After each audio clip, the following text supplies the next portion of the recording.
go to a kiosk, a voting kiosk, and you will cast your ballot. If you need help, we have poll workers here to assist you. Once you cast your ballot, you will go over to our tables with the poll workers. They will stamp your voter ID card. They'll give you a sticker.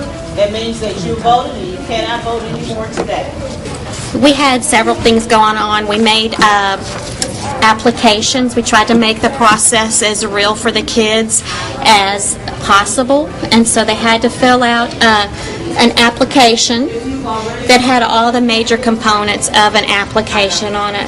There was a declaration on it affirming that they were citizens and affirming their age. We had an age limit of 8 for our mock elections, and also that they hadn't incurred any serious infractions. They weren't on parole. They weren't convicted of any felonies, but for that we just used suspension. So no one was suspended that was allowed to vote.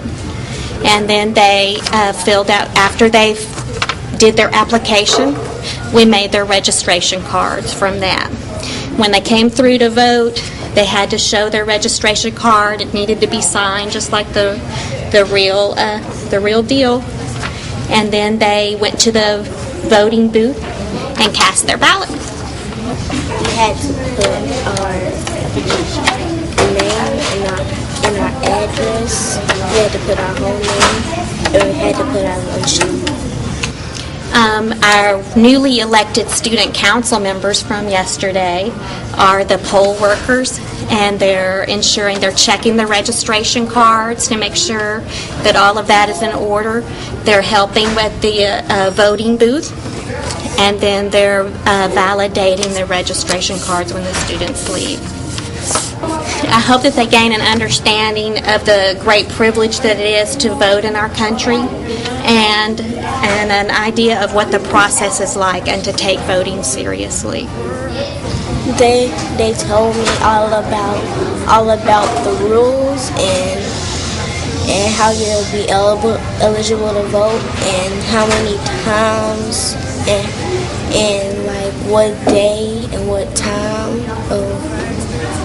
of month that we vote, and they told us how many terms, and they told us who could vote back when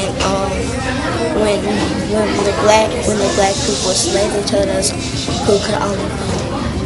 We had a huge fact scavenger hunt all around the building. You'll notice there are lots of posters and word walls and facts around.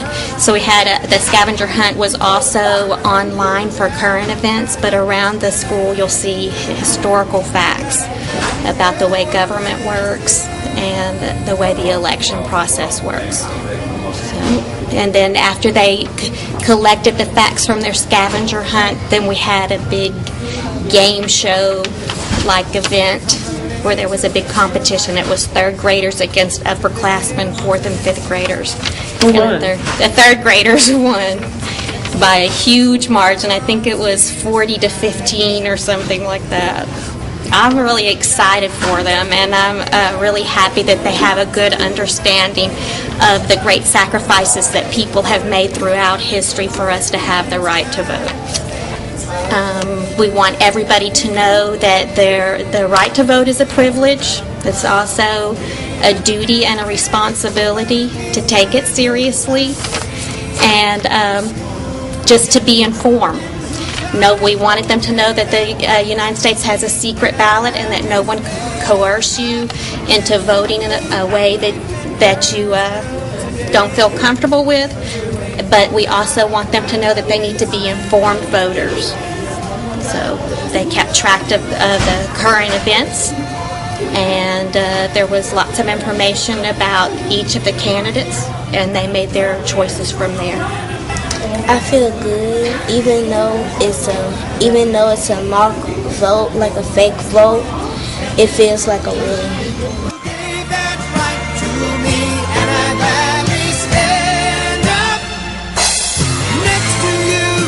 Defend her still today.